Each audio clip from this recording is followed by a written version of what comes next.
Okay guys, okay. Okay, nagbabalik na naman tayo guys. Ipagpatuloy natin. Okay, hindi tayo mapago dito guys, magbigay ng kalaman sa ating mga mag-aaral. Okay, manood lang kayo kay Sir Javi guys. Wala namang mawawala kung manonood kayo kay Sir Javi.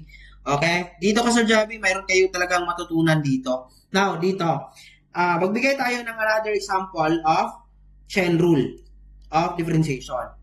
Now, dito, di ba mayroon tayong given na y is equal to secant of 2x squared minus 5x plus 5. Ganito, it seems like complicated yung problem natin, pero hindi ito kasi dapat alam natin yung mga derivative ng ating trigonometric. For example, yung table method na tinuro ni Sir Javi before, sec-sectant, then cosecant, negative cosecant, cotangent.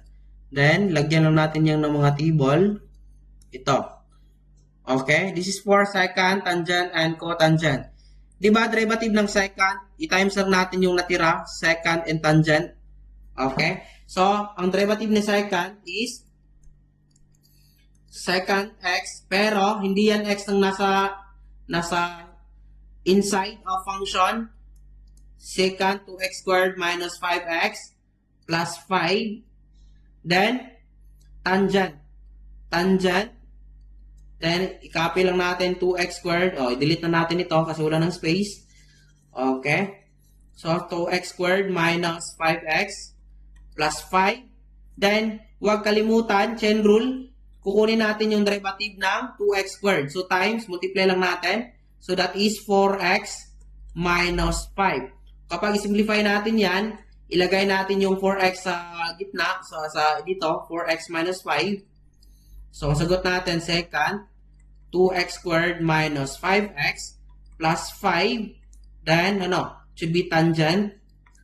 Tangent, 2x squared minus 5x plus 5. Diba guys? Napakahirap lang tingnan, pero kapag alam natin yung mga process natin, and of course, dapat alam din natin yung mga trigonometric derivatives natin.